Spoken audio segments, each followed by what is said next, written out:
ప్రభువైన యేసుక్రీస్తు వారి శక్తి కలిగిన నామంలో కూడి వచ్చిన ప్రతి ఒక్కరికి నా ప్రత్యేకమైన వందనాలు చెల్లిస్తున్నాను. ఆయా ప్రదేశాల్లో నుంచి దేవుని యొక్క వాక్యాన్ని వీక్షిస్తున్న మీ అందరికీ ప్రభునామలో నా శుభాహ్వానం. దేవుని యొక్క మాట మనకు వినపడుతున్న ప్రతిసారి అర్థం చేసుకోవాల్సిన విషయం ఏంటంటే, దేవుని యొక్క మాట వినడానికి వస్తున్నామా, దేవుడు మాట్లాడుతున్నాడని వస్తున్నామా చూసుకోండి. ప్రసంగాలు వినటానికి రావటం వేరు, ఆ ప్రసంగం వెనుక దేవుని యొక్క హృదయంలో నుంచి వినబడుతున్న మాట వినడం రావడం వేరు. ఎప్పుడైతే మీరు దేవుని మాట వినటానికి గనక మీరు వచ్చారంటే, ఆయన మీతో చెప్పవలసిన సంగతులన్నిటినీ కూలంకుషంగా చర్చిస్తూ, వివరిస్తూ, బోధిస్తూ, హెచ్చరిస్తూ, మాట్లాడుతూ నడుస్తాడు. మీరు ప్రసంగం మాత్రమే వినటానికి ప్రయత్నం చేస్తూ చర్చికి వెళ్ళాలి, చర్చికి వెళ్ళాము, మా చర్చికి వెళ్ళకపోతే అయ్యగారు అడుగుతారు, చర్చికి వెళ్తాము, అలాంటి భాష్యంతో మీరు వెళ్ళినట్లయితే మీరు దేవుని మందిరానికి వెళతారు, దేవుని దగ్గరికి రారు. ఆలోచించండి. సో ప్రతి సందర్భంలో విశ్వాసి జీవితం యొక్క సంపూర్ణతకు మీరు ఏ దేవుడి దగ్గరికి వెళ్ళినా, ఏ గుళ్ళ దగ్గరికి వెళ్ళినా, ఏ గోపురాలను సందర్శించినా, ఏ సమాధులను దర్శించినా, ఏ దేవాలయాల దగ్గరికి వెళ్ళినా దేవునితో అనుబంధం గురించి ఏ ఒక్కరూ మాట్లాడరు, ఒక్క బైబిల్ దేవుడు తప్ప. ఆయన ఏం కోరుకుంటాడో, నువ్వు ఎలా మారాలో, ఎలా జీవితాన్ని కట్టుకొని సిద్ధపరచుకోవాలో అనేటువంటి ప్రత్యక్షత యేసుక్రీస్తు వారి దగ్గర మాత్రమే పరిశుద్ధాత్మ దేవుడు మనకిస్తాడు. ఎందుకంటే బైబిల్ స్పష్టంగా చెప్తుంది, లోకంలో ఉన్న ఏ శరీరి అయినా దేవుని దగ్గరకు, దేవుని యొక్క ప్రత్యక్షతను ఒక్కసారి గ్రహించిన తర్వాత ఆ మనిషికి అర్థవంతంగా బోధ చేయగలిగేవాడు యేసుప్రభు మాత్రమేనని. అందుకే ఆ మాటలో దేవుని దగ్గరకు వెళ్ళడానికి ఆటంకపరచబడే పరిస్థితులు, అనుకూలతలు ఎలా ఉంటాయో అనేది మనం తెలుసుకోవటానికి నేర్చుకుంటూ ఉన్నాం. దానిలో శోధించబడవలసిన పరిస్థితులు ఏమై ఉంటాయి, ఓవరాల్గా ఒక శరీరి భూమి మీద బ్రతికి మరణించే లోపు ఎలాంటి పరిస్థితుల్లో టెంప్టేషన్స్ అంటే శోధన, ఈ రకమైన పరిస్థితుల్లో ఎట్లా ఉంటాడు, ఏం చేస్తాడు, ఏ క్రియారూపకంగా శోధించబడతాడు అనేది మనం అర్థం చేసుకుంటున్నాం. దానిలో మొదటిది చూసి విని తాకి నేత్రాశ, రెండవది బుద్ధి చాపల్యత, ప్రతిసారి డెసిషన్ తీసుకునేటప్పుడు గందరగోళ పరిస్థితులకు వెళ్తూ బలహీన పడిపోవటం. మరి మూడవది అనుభవించాలి అనేటువంటి తీవ్ర భావన, అధిక తీవ్రత లేక భావంతో విపరీతంగా తినుట, తాగుట, ధరించుట, అనుభవించుట అనేటువంటి విషయాల్లో శరీరాశలకు నలిగిపోతూ ఉంటాడని మనకు అర్థమైంది. ఈరోజు నాలుగో ప్రత్యక్షతను వినడానికి ప్రయత్నం చేద్దాం. మీలో ఎవరికైనా క్రైస్తవులుగా మారిపోయిన తర్వాత, అంటే క్రీస్తునందు విశ్వాసాన్ని ప్రకటించి యేసు నా రక్షకుడని ఒప్పుకొని యేసుక్రీస్తుకి మీ శరీరాలను పరిశుద్ధంగా సజీవయాగంగా అప్పగిస్తూ క్రీస్తు నందు మృతి పొంది తిరిగి లేచిన పునరుద్ధాన అనుభవమైన బాప్తిస్మాన్ని పొంది పరిశుద్ధాత్మ ద్వారా లేఖన ప్రత్యక్షతలు గుర్తెరుగుతూ సహవాసంలో చేర్చబడిన తరువాత మీరు అనుభవించేటువంటి ఒక బలహీనమైన పరిస్థితి ఏంటంటే, మీ జీవితాలలో దేవుడు ఆశీర్వదిస్తాడు అనేటువంటి పదం ఎంతమంది విన్నారు? మేము బాప్తిజం తీసుకున్నాం, రక్షణ పొందాం, ప్రభు దగ్గరికి వచ్చాం, మా సమస్యలు తీరిపోతాయి, మా కష్టాలు తగ్గిపోతాయి, మా ఇబ్బందులు పోతాయి, మేము ఇక దీవించబడిపోతాం, ఇంక ఆశీర్వదించబడతామనే నమ్మకం ఎంతమందికి ఉంది? ఎవరికి లేదా? ఎవరికి లేదా? ఏంటి పాఠశాల మారిపోయారేంటి? సో ఆలోచన కూడా లేదా, కోరిక కూడా లేదా? తెలుసా తెలీదా? తెలుసు. తెలియకపోతే ప్రార్థనలే మారిపోతాయి. సో ఓకే, ఈ తెలిసిన మీకు అసలు తెలుసుకోవాల్సిన విషయం ఒకటి ఉంది. మీరు ఆ ఆశీర్వాదాలు పొందుకోవాలి అని అంటే విశ్వాసానికి కలుగు పరీక్షలు నానా విధాలుగా ఉంటాయి. కాబట్టి మిమ్మల్ని పుటము వేసేటట్లుగా శోధిస్తూ, ఇబ్బందుల కొలిమిలో పరీక్షిస్తూ, శ్రమలను మీకు పానంగా చేస్తూ, మీ విశ్వాస జీవితంలో ప్రతిదినము అనుక్షణము రకరకాల శోధనల ద్వారా నడిపిస్తూ మిమ్మల్ని శ్రమపరిచిన ఏండ్ల కొలది మీకు ఆశీర్వాదాలు ఇస్తాను అని దేవుడు అంటే అదెంతమందికి ఇష్టం? మాట్లాడట్లేదు. లైఫ్ ఈజ్ షార్ట్ కదా బ్రదరు. ఈ 70 ఏళ్ళలోపే మీరేమో ఇంకా శ్రమల పాలు ఉతుకుతానంటే ఈ దేవుడితో ఏముంది లాభం? మీరు ఆశీర్వాదం పక్క ఆశ చూపిస్తున్నారు, తీరా ఏమో శ్రమల పొట్టుతో నడిపిస్తానంటున్నారు. ఇది ఏంటి, దీని సంగతి ఏంటి, వివరణ ఇవ్వండి. ఈరోజు నేను మీకు చెప్పబోయే శోధన ఏంటంటే, ఈ శోధించబడే పరిస్థితి ఏంటంటే, దేవుని పక్షంగా ఆయన మీకు ఇవ్వడానికి ఏది ఇష్టమైతే, ఎలా ఇష్టమైతే దానిని అలాగే నేను అంగీకరిస్తాను అనడానికి ఒప్పుకోలేకపోవటం ఈ శోధన. నీకు నేను ఎలా ఇస్తే నువ్వు పర్ఫెక్ట్ అవుతావో, ఎలా ఇస్తే నువ్వు బ్లెస్ అవుతావో అలాగ నేను ఇస్తాను అని దేవుడు అంటాడు. మీరు ఎంతమందికి ఓకే అని అంటారు? ప్రభు నువ్వు ఎలా అనుకుంటే అలా ఇచ్చేయి, వెరీ గుడ్. చిన్నపిల్లలు ఎత్తుతారు. పెద్దవాళ్ళు మీకు చాలా అనుభవాలు ఉన్నాయి. ఇప్పుడు ఏదో బాంబు పేలుస్తాడు వీడు, ఏదో అవుతుంది ఇప్పుడు మనకి, ఏది చెయ్యెత్తాలా వద్దా. నేను చెప్పాల్సింది ఇప్పుడు నా నోట్లో ఏముందండి, బైబిల్లో ఏముందో అది మీకు చెప్పడానికి నిలబడతా మధ్యవర్తిగా. ప్రభు చెప్పిన ప్రత్యక్షత మీకు ఇవ్వడం తప్ప నాకేమి మేలు. ఇప్పుడు నేను మీకు మిమ్మల్ని ఆశీర్వదించకపోతే నాకేమో నష్టమా, లేదా ఆశీర్వదిస్తే నాకేమో లాభమా? బైబిల్ చెప్పాల్సింది చెప్తా. అందరిలాగా నేను కానుకల కొరకు ఎదురు చూసి మీరు ఇచ్చే దాని కొరకు ప్రయత్నం చేస్తే నేను ఎప్పుడో బాగుపడిపోతాను. దేవుని మాట ఏం చెప్తుంది? ఆయన ఎలా ఇవ్వాలనుకుంటున్నాడో అలాగ ఆయన అన్నీ ఇస్తాడు. ఎంతమంది యాక్సెప్టెన్స్? Very good. ఎలా ఇవ్వాలనుకుంటే అంటే అన్ని ఆశీర్వాదాలు కాదు, అదే స్టార్ మార్క్. ఇప్పుడు అన్ని ఆశీర్వాదాలు ఇవ్వడు. ఆశీర్వాదాలు ఇవ్వాలి అనుకుంటే దానికి కావలసిన పద్ధతుల్లో దానికి తగినట్లు నీకు ఇవ్వాలనుకుంటాడు కొన్ని. ఒక ఆయన, ఒక సేవకుడు నన్ను అడిగాడు, అన్న నీలాగా ఉండాలంటే ఏం కావాలి అని. అలా ఎలాగో అవుద్దురా, నేనే నువ్వే. రెండోది నీకు అవ్వదు అన్న. ఎందుకు అవ్వదు? అవుతుంది అన్నాడు. ఎలాగవుతుంది? నీకు పెళ్ళం ఉందో నాకు లేదు, ఇంక అవ్వదు. ఇప్పుడు నువ్వు చేయటానికి అవ్వదు. నువ్వు 2 పిల్లలకి అన్నావు, ఇప్పుడు రమ్మంటే ఎక్కడ వస్తావు? వదిలేసి రమ్మంటే సన్యాసం. బైబిల్ ఒప్పుకోదు, సంసారం ఉంది. నీకు ఇప్పుడు అవ్వదురా అన్నాడు. అంటే అన్నాడు, ఎంత ఎక్కువ శ్రమ పడితే అంత ఎక్కువ, ఎంత ఎక్కువ నలిగితే అంత కృప, ఎంత ఎక్కువ దుఃఖపడితే అంత ఎక్కువ దుఃఖానికి ప్రతిఫలంగా కన్నీటికి తగిన పూదండ. ఇది క్రైస్తవ్యం. నువ్వు అనుకునేటువంటి ఇతర సంబంధమైన మతాలకు సంబంధించిన భక్తి అయితే నేను చెప్పలేను, బైబిల్లో చెప్పలేను. ఈ విషయాలు గమనించి ఇక్కడ మీరు ఒప్పుకోరు. ఈ శోధన అనుభవించడానికి చాలామంది రిజెక్ట్ చేస్తారు, యాక్సెప్ట్ చేయరు. ఎందుకు యాక్సెప్ట్ చేయరో మీరే ఆలోచించుకోండి. విషయాన్ని అంగీకరించకపోవటం, ఒప్పుకోకపోవటం, సమ్మతించకపోవటం మనిషికి ప్రమాదాలు. ఈ 3 శోధనలు వస్తాయి: అంగీకరించకపోవట, సమ్మతించకపోవట, ఒప్పుకోకపోవట. మళ్ళీ చెప్తున్నాను, అంగీకరించకపోవడం, సమ్మతించకపోవడం, ఒప్పుకోకపోవడం. మీరు అడగవచ్చు, దేవుడు ఇస్తానంటే నేను ఎందుకు వద్దంటాను? సో అన్నీ ఇస్తానంటాడు, అన్నీ ఒప్పుకుంటారా? అన్నీ ఒప్పుకుంటారా? అన్నీ సమ్మతిస్తారా? అన్నీ అంగీకరిస్తారా? దేవుడు ఏమి ఇచ్చినా యాక్సెప్టెన్సేనా? మళ్ళీ ఎందుకు ఇచ్చావని అడుగుతావా? ఎన్నాళ్ళని అడుగుతావా? ఇంకెప్పుడు విడుదలని అడుగుతావా? శోధన అదే. ఇప్పుడు మీ పక్కలను అడగండి, ఏమంటే మీకు ఏమైనా సమస్యలు ఉన్నాయా లేవా అని. ఉన్నాయి, అందరూ ఉన్నాయని ఏదో ఒకటి చెప్పారు కదా. ఎన్నాళ్ళ నుంచి అని అడగండి. ఎప్పుడు ఆగిపోతాయి అని అడగండి. పోనే ఆయన చేస్తాం, ఇంకెప్పుడే చేస్తాం. అందులో ఈ చర్చకు వచ్చాక దాని గురించి మర్చిపోయాం. పడండి, నలగండి, ఏడవండి, ఇదే నేర్పుతాడు. ఈయన ఎన్ని సంవత్సరాలు ఉన్నా ఇంకంతకన్నా దీవెనలు లేటి ఆశీర్వాదాలు ఒక్కరోజైనా చెప్తాడు అనుకుంటే ఉండవు. ఇప్పుడు మీరు నాకు శత్రువులు కాదర్రా, నేను మిమ్మల్ని ఆశీర్వదించకపోవడం నాలే. ఒకవేళ నన్ను తీసుకెళ్తే దీవించి ఉంటే బిలాం కాకుండా కొత్త దీవెనలు ఏమైనా చెప్తే దీవించేస్తా. బిలాము లాంటి దీవెనలు దీవించలేను, మీరు కోరికలను బట్టి కాదు. రైట్. ఎందుకు మీరు అనుభవించలేరో ఒక మాట చెప్తాను, శ్రద్ధగా వినండి. హెబ్రీ పత్రిక 5వ అధ్యాయం 7వ వచనంలో యేసు ప్రభు వారి గురించినటువంటి ఒక అనుభవం మనం నేర్చుకుందాం. హెబ్రీయులకు రాసిన పత్రిక 5వ అధ్యాయము 7వ వచనం. శరీరధారి అయి ఉన్న దినములలో, అంటే మనలాగా రక్తమాంసాలు కలిగి ఉన్న రోజుల్లో మహారోదనముతోను, బాగా ఏడుపుతోను, కన్నీళ్లతోను, కన్నీటితోను తనను మరణము నుండి రక్షింపగలవానికి. ఇక్కడ 2 మాటలు ఉన్నాయి, రోదన, కన్నీరు. రోదించాడు, కన్నీరు కాచాడు. ఆయన ఎవరైనా ఉంది బైబిల్లో? యేసుక్రీస్తు వారి గురించినటువంటి బిరుదేంటి? దేవునికి ఏంటి? ఆయనకి బిరుదేంటి? దేవునికి కుమారుడు కదా. అంతసేపు ఆలోచించారేంటారా? ఎవరైనా కొత్త వాళ్ళు వస్తే ఇదేంటి చర్చ అనుకోగలరు. యేసుప్రభు దేవునికి కుమారుడుగా కదా మనకు పరిచయం అయ్యాడు. ఆయన సొంత దేవునికి కుమారుడయ్యుండి ఆయన బ్రతికి రక్తమాంసాలు కలిగి ఉన్న దినాలలో మహారోదనముతోను, ఎప్పుడైనా మీ పిల్లలు నాకు ఏదైనా కావాలి, మీరు ఎక్కడికైనా వెళ్తున్నారంటే మీరు నాకు వద్దు అన్నారనుకో, తీసుకెళ్ళను, నీకు ఇవ్వను అని అంటే వాళ్ళు ఎలా ఏడుస్తారు? కింద పడి కొట్టుకుంటారు చూడండి, ఇటు అటు గుద్దుకుని కింద మీద చేసి తల గుద్దేసుకుని రకరకాల. అది రోదన అంటే. ఒక తల్లి తన బిడ్డను కోల్పోయినప్పుడు ఏడుస్తుంది చూడండి, గుండెలు అవిసెలో గుద్దుకుని నా కొడుకు, నా కొడుకు, నా కూతురు, నా కూతురుని ఏడు. అది రోదన అంటే. కన్నీరేంటి? అసలు కళ్ళల్లో దారగా కారిపోవడం. రోదన గొంతుది, కన్నీరు కన్నుది. అంటే 2 భాగాలు ఏడుస్తున్నాయి.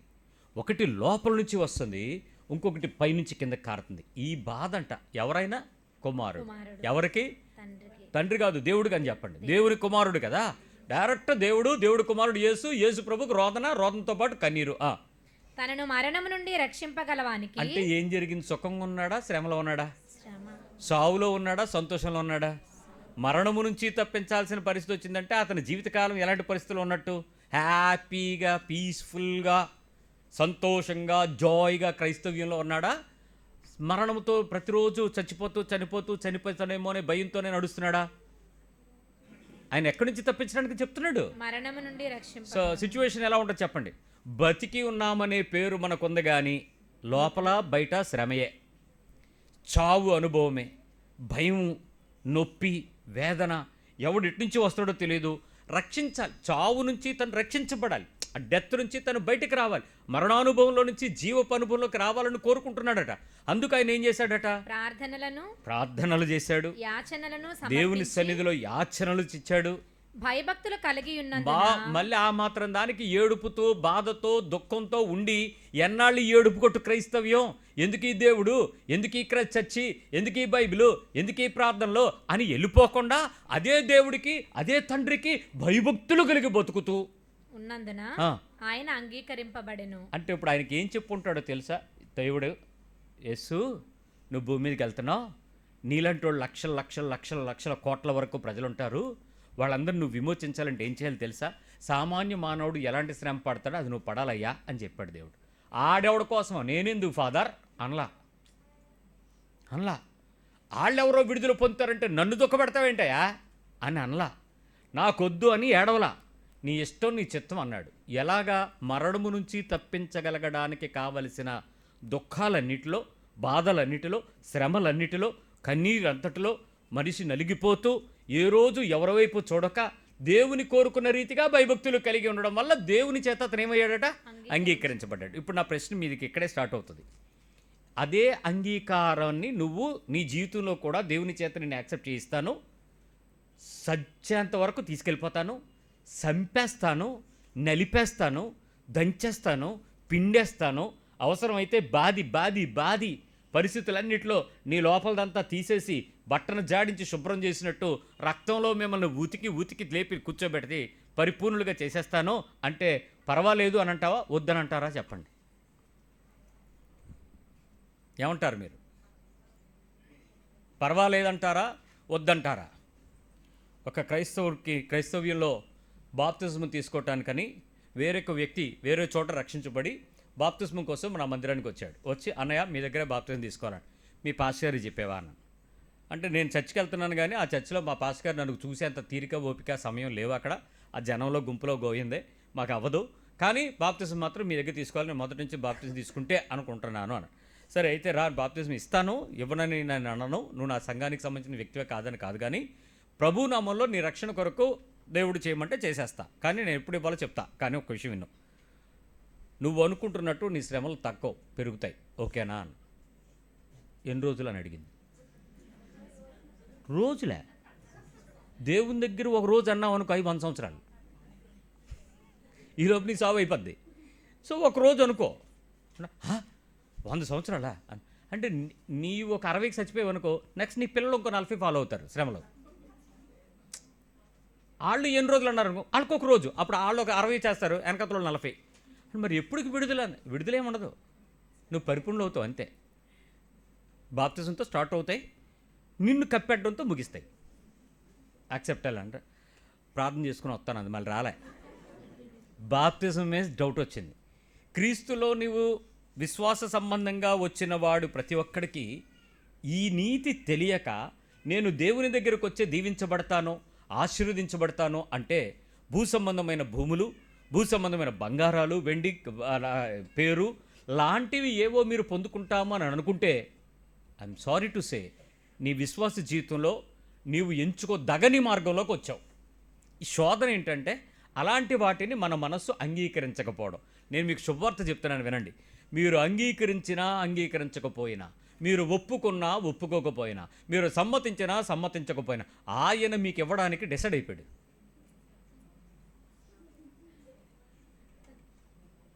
ఆయన మిమ్మల్ని ఆశీర్వదించాలని డిసైడ్ అయిపోయాడు.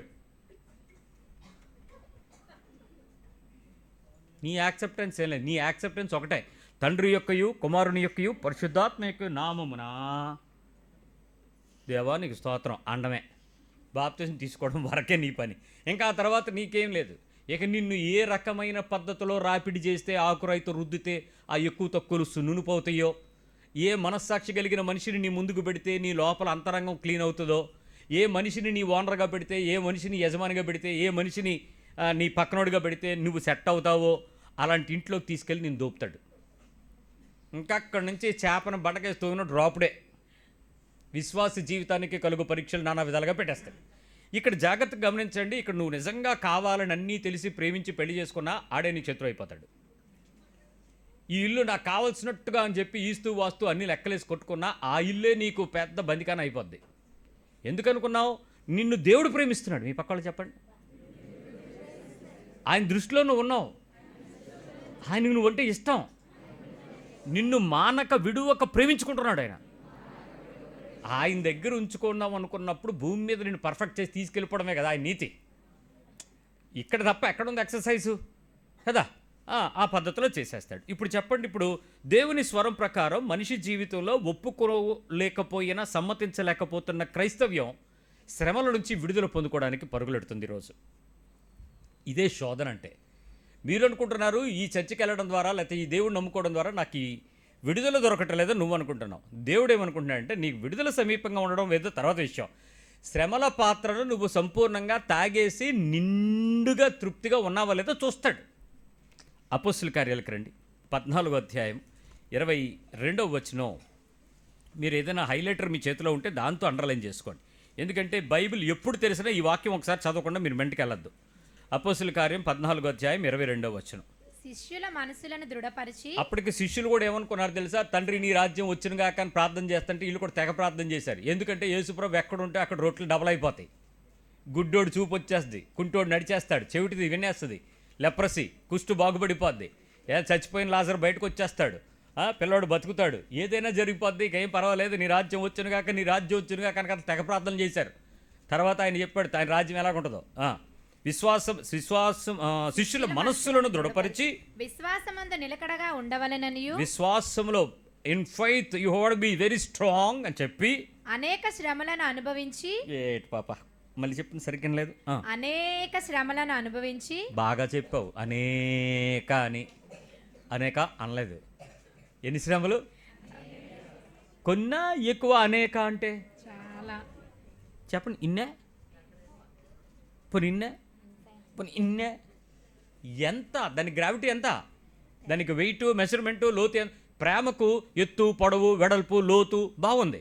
మరి శ్రమకి అనేక 1 డిగ్రీ అనేక శ్రమలు అనుభవించి మనము దేవుని రాజ్యంలో ప్రవేశింపవలెననియు వారిని హెచ్చరించి. బతిమిలాడుకొనిరి అని ఉందా? హెచ్చరించని ఉందా? హెచ్చరించి. ఎందుకు వార్నింగ్ చేసి ఉంటారు? ఇప్పుడు ఆలోచించండి. వార్నింగ్ ఎప్పుడు ఇస్తారు?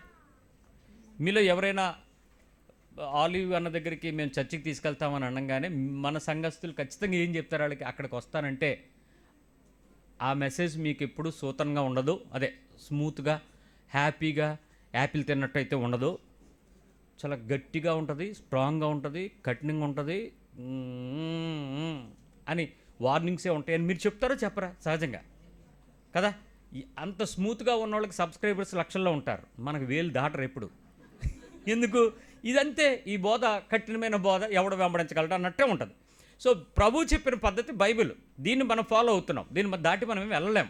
కాబట్టి ఇది ఆశీర్వాదాలు కలిపి చెరిపితే వాక్యం నాకు తీవ్రత. ఎందుకు నాకు ఆ శిక్ష? నేను దీన్ని చెప్తున్నా.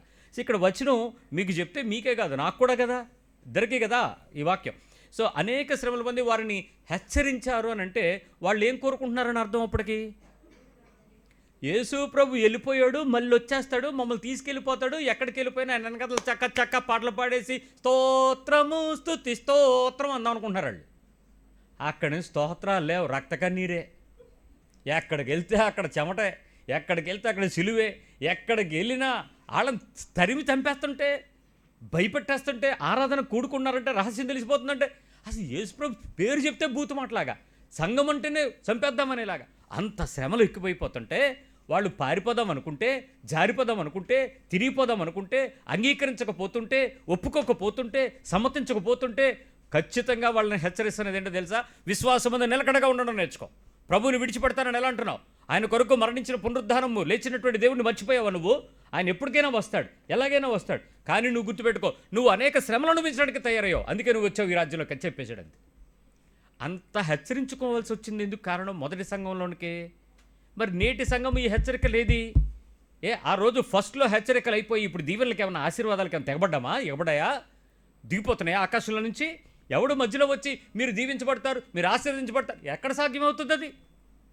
ఇంకో మాట చెప్పాలి. అదే యోహాను సువార్త 15వ అధ్యాయంలో యేసు ప్రభు వారు చెప్పినప్పుడు కూడా ఇలాంటి సంఘటన ఒకటి జరిగింది. 15వ అధ్యాయం, జాన్ చాప్టర్ 15, 15వ అధ్యాయం తేండి, 20వ వచనంకి రండి. 15:20. దాసుడు తన యజమానుని కంటే గొప్పవాడు కాడని నేను మీతో చెప్పిన మాట జ్ఞాపకం చేసుకొనుడి. నన్న ఒక్కసారి 19 రెండో భాగంలో కూడా చదువుకో, లేదా మొదటి నుంచి చదివి. మీరు లోక సంబంధులైన ఎడల 19. మీరు లోక సంబంధులైన ఎడల లోకము తన వారిని స్నేహించును. మీరు లోకంలో ఉంటే లోకంలో వాళ్ళకి మీరు చాలా హ్యాపీగా కలిసిపోతారు.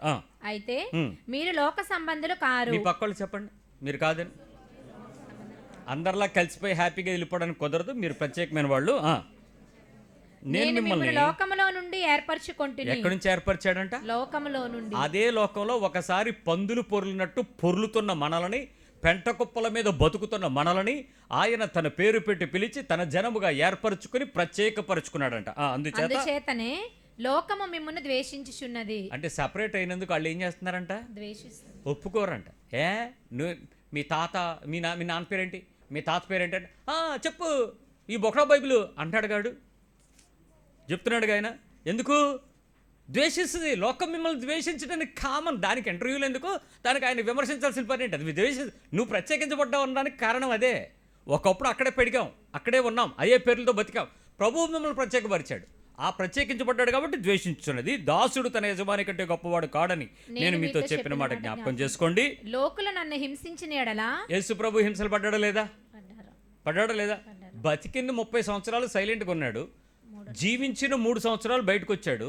3 సంవత్సరాలలో ప్రతిరోజు సమస్య, ప్రతిరోజు ప్రయాసే, ప్రతిరోజు అవమానమే, ప్రతిరోజు మరణ భయమే, ప్రతిరోజు తరమబడమే, ప్రతిరోజు రక్షించుకోవడానికి పారిపోవడమే, దాక్కోవడమే. ఓ పక్క చెప్పాల్సింది చెప్పాలి, చేయాల్సింది చెయ్యాలి, చూపించాల్సింది చూపించాలి, తను కాపాడుకోవాలి. దాని జీవితంలో సుఖం ఎక్కడుంది చెప్పండి? మనిషి కుమారుడు తలవాల్చుకున్నట్టుకు నీకు ఏసీ బిల్లు వస్తుందని ఏడుపు తప్ప ఏసీ ఏడు మనిషివా? నీకంత సుఖం ఉంది, ఆయనకి తలవాల్చుకోవడానికి స్థలం లేదు, నిద్రపోవడానికి హ్యాపీ పొజిషన్ లేదు ఆయనకి. అంతలాంటి పరిస్థితుల్లో లోకము నన్ను హింసించిన ఎడల మిమ్మును కూడా హింసింతురు. ఏమిటో లోకము నన్ను హింసించిన ఎడల మిమ్మును కూడా హింసింతురు. మరి లోకం యేసుప్రభుని హింసించిందా లేదా? ఇప్పుడు మీరు ప్రత్యేకించబడ్డారా లేదా? అప్పుడు మీరు కూడా ఏమవ్వాలి? హింసించబడాలి. 2 రకాలు. 1 లోకము చేత హింస పొందాలి, 2 దేవుని అనుమతి చొప్పున కూడా హింసలు పొందాలి. మీ పక్క వాళ్ళు చెప్పండి, 2 ఉన్నాయి మీకు బోనస్ అని. మీరు లోకంలో నుంచి ప్రత్యేకించబడడం వలన మీకు హింస ఉంది. యేసు ప్రభు నామంలో మీరు మారారు కాబట్టి మీకు హింసలు ఉన్నాయి. 2వది దేవుని చిత్తానుసారముగా కూడా ఆయన హింసించబడ్డాడు కాబట్టి యేసుక్రీస్తు అనేక విధేయతలు పొంది, అదే శ్రమలు పొంది విధేయతలుగా ఉండి అంగీకరించబడ్డాడు కాబట్టి మిమ్మల్ని యేసు ప్రభులాగా నలగొడతాడు. యేసు ప్రభులాగా భూమి మీద ద్వేషించబడిన పద్ధతిలో కూడా మిమ్మల్ని పోయిపడతాడు. 2 హ్యాపీగా అనుభవించేద్దాం. రెడీయా? ఇదే మీకు శోధన. ఏడు పాస్ట్ గారు అలాగెలాగవుద్ది? ఆశీర్వాదాలు పక్క వరుస లిస్ట్ అంతా పెట్టేసుకుని ఆశీర్వాదాలు చేస్తే పని విడుదల పొందుతామా? అవకాశమే లేదు. సో ఈ పరిస్థితుల్లో ఈ శోధనను అంగీకరించలేకపోతున్న క్రైస్తవ విశ్వాసానికి ఒక హెచ్చరిక ఈరోజు నేను మళ్ళీ చెప్తాను వినండి. దేవుని యొక్క వాక్యము మన దగ్గరికి వచ్చేటప్పుడు ఒక 3 రకాలుగా దేవుని స్వరం మనకు వస్తూ ఉంటుంది. 1 మీరు చదువుతున్నటువంటి దేవుని వాక్యం అనబడినటువంటి బైబిల్ గ్రంథంలో నుంచి, బైబిల్ బుక్ ఉంది కదా, దాన్ని మీరు చదవడం కనుక మొదలు పెడితే మీరు వినే విషయాలు, మీరు అర్థం చేసుకునే విషయాలు, మీరు అనుభవించే విషయాలకు కోకొల్లలు. ఎప్పుడైనా ఎవరైనా ఏదైనా అనిర్వచనీయమైనటువంటి ఒక ఎగ్జాంపుల్ చెప్పాలనంటే దానికి బైబిల్ అనే పుస్తకంతో ఎగ్జాంపుల్ మాట్లాడతారు లోకంలో. ఉదాహరణకి ఏదైనా ఒక ఆట గురించి, క్రికెట్ అనే ఆట గురించి మీకు అందరికీ తెలుసా? తెలిసినట్టే ఉంటుంది. అదే దానికి సంబంధించినటువంటి మాస్టర్ ఎవడైనా ఉన్నాడు అనుకో, ఒరే బాబు ఆడు క్రికెట్కి బైబిల్ అంటాడు రా బాబు అంటాడు. అంటే ఏంటి? ఆ బైబిల్ అనేది ఎన్ని మీకు తెలిసినా అన్ని తెలియనివి దానిలో ఉంటాయి. అది బైబిల్ అంటే. అన్నీ తెలిసినట్టే ఉంటుంది, కానీ దాని లోపలికి వెళ్ళే కొద్దీ అన్నీ కొత్తగానే ఉంటాయి. అన్నీ తెలిసినట్టుగా తెలిసిపోతాయి, కానీ ఏదీ తెలియదని లాస్ట్కి ఒప్పుకుంటాం. అదే బైబిల్. నాకు అన్నీ తెలుసు అన్నాడంటే ఆడికి ఏమీ తెలియదని. నేను ఏదైనా పర్వాలేదు ఆడికైనా బైబిల్ అని ఎలా చేయలూపాడంటే ఆడికి అసలు ఏమీ చేతి కానోడని అర్థం. అంత కఠినంగా ఉంటుంది బైబిల్. సో బైబిల్ ప్రకారం దేవుని యొక్క మాట మీ దగ్గరికి ప్రతిసారి ఒకే పదంలో నుంచి వస్తూ ఉంటుంది. అది ఎంత విచిత్రం అంటే చెప్తాను. ఒకసారి వచనం ఒకలాగా వినపడద్ది, అమ్మయ్య అనిపిస్తుంది. అదే వచనం నువ్వు ఇంకో సందర్భంలో ఇంకోలాగా అర్థం అవుద్ది. ఇదేంటిది అప్పుడు అలాగుంది ఇప్పుడు ఎలాగుందనంటే అది అంతే, అదే బైబిల్. మళ్ళీ ఇంకో సందర్భంలో ఏదో సందర్భం చేస్తూ ఉండేటప్పుడు అదే వచనం నీకు ఇంకో రకంగా అర్థమవుతుంది. ఇక నీ సత్యంత వరకు బైబిల్ రెఫరెన్స్లు మారవు, కానీ బైబిల్ అర్థాలు ఏమవుతుంటాయి? అదండి బైబిల్ అంటే. నిజంగా చదవడం కలిగినోడికి చెవి కలిగినోడు వినుగాక. సంకలో పెట్టుకుని క్యాలెండర్లను ఎత్తుక్కుని ఫోన్ గోక్కుని వీడికి అర్థం అవ్వదు. అది దేవుని స్వరం అక్కడ ఉంది. రెండవది బోధ. ఏ బోధకైతే నువ్వు అలవాటు పడతావో, ఏ బోధకైతే నువ్వు కూర్చుంటావో, ఏ బోధకుని ఎదుటైతే నువ్వు దేవుని వర్తమానం వినటానికి నీ చెవులు తెరవ చేసుకుని ఆత్మను సిద్ధపరచుకుని శరీరాన్ని స్కూటిపరిచి కూర్చుంటావో అక్కడ దేవుని స్వరం ఉంది. వాయిస్ ఆఫ్ ద లార్డ్ అక్కడ ఉంది. సరి అయిన ప్రదేశం, సరి అయిన నాయకుడు, సరి అయిన బోధ, సరి అయిన ఎంపిక, సరి అయిన స్థలము, ఇది చాలా important. Right kind of a leadership of teaching అనేది నీకు తెలియకపోతే నీ విశ్వాస జీవితంలో క్రైస్తవుడుగా మిగిలిపోతావేమో కానీ క్రీస్తు సంబంధిగా మారవు. ఆత్మీయ పద్ధతిలో పరిపూర్ణతలకు నువ్వు మారలేవు, కానీ నీకు మంచి గుడ్ క్రిస్టియన్గా మారచ్చు. నువ్వు గుడ్ క్రిస్టియన్ అవ్వడం దేవుడు కోరుకోవాలా. క్రీస్తుకు కలిగిన సమాన సంపూర్ణతలో నీవు భాగముగా మారేంత వరకు దేవుడు ఒప్పుకోడనే విషయం గుర్తుంచుకోండి. సో మంచి ప్రదేశాన్ని ఎంపిక చేసుకునేటప్పుడే మీకు అర్థమవుతుంది. అది కూడా వాక్యానుసారమైనటువంటి సహవాసం అయితేనే. అంతేగాని నీ బ్యాంక్ అకౌంట్లో ఇప్పుడు 1,00,000 వచ్చేది చూసుకో, నీ పర్సులో కొత్త ₹1000 నోట్ పడిపోయింది చూసుకో, నీ ఫోన్ రీఛార్జ్ పడిపోద్ది చూసుకో, ఇలాంటి సొల్లు దగ్గరికి వెళ్ళి చేరారా? అంజూరు పండు తిను, బత్తాయి పండు తిను, మామిడి పండు తిను, అరటిపండు తిను, వీటికి చేరారా? కర్చీఫ్లు కొను, నూనె తీసుకో, వీటికి చేరారా? టీవీ ప్రోగ్రామ్కి స్పాన్సర్స్ అయ్యి నువ్వు ప్రతిరోజు మా కానుకి లెక్క నీకు లిస్టు పెట్టు, మెంబర్షిప్ కొట్టు, వీటికి చేరితే అది సహవాసం అనబడదు. ఇవి క్రీస్తు పేరట అనేకులు వచ్చి బోధిస్తారు, మిమ్మల్ని మోసం చేస్తారు, మిమ్మల్ని చూసుకోమన్నాడు. అది ఎందుకు మాకు ఆ విషయం తెలియలేదంటే దేవుడు పాస్టర్ని అనడు. ఆ పాస్టర్ అపాయింటెడ్ బై గాడ్. ఎవడాడు? అబద్ధ బోధకుడు, ఆ తప్పుడు బోధకులు, ఆ చెడ్డ బోధకులైనటువంటి వారిని అపాయింట్ చేసిందే యేసు ప్రభు. ఎందుకంటే మీలో మీ విశ్వాసాన్ని సరిచేసి సంపూర్ణులుగా మారడానికి వెతుక్కోమంటాడు. సో బోధలో నుంచి దేవుని స్వరం వినపడింది. మూడవది అనుభవాల ద్వారా దేవునిని అర్థం చేసుకుంటాం. The good experiences. ఏంటి? నేను ఇలా ప్రవర్తించాను, ఇలా ప్రార్థించాను, ద రిజల్ట్ ఎలా వచ్చింది? మంచి రిజల్ట్ వచ్చేసిందా? నీ ప్రార్థన గొప్పతనమా దేవుని కృప? అక్కడ అర్థం చేసుకోవాలి. లేదు నేను ఎలా ప్రార్థన చేశాను నాకు వచ్చింది అని. నేను ఎప్పుడో ఒక సిస్టర్ గారు ప్రార్థన చేసి ఎలాగైనా పట్టుదల పట్టి దేవుని దగ్గర నేను ఏడి సాధించడం వల్ల నాకు ఇల్లు వచ్చింది అని సాక్ష్యం చెప్తే నేను సంఘంలో చెప్పా, ఈసారి ఇల్లు కావాలంటే వెళ్ళి ఆవిడ చేత ఏడిపించండి అని.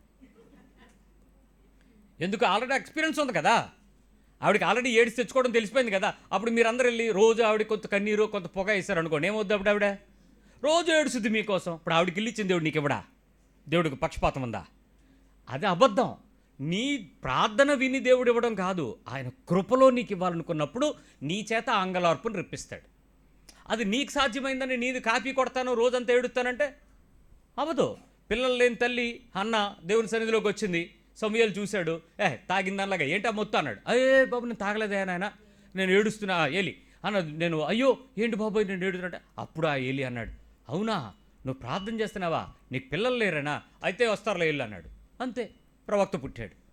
సో ఆవిడ పుట్టాడుగా, ఆవిడకి ఏడ్చి ప్రార్థించి దుఃఖపడి దేవుని సన్నిధిలో పట్టుకుంది కాబట్టి, దేవుని బిడ్డ వచ్చాడు కాబట్టి, పిల్లలు లేని వాళ్ళు రోజు చచ్చుకొచ్చి రోజు అదే పని చేస్తే మనం ఏం చేస్తాం?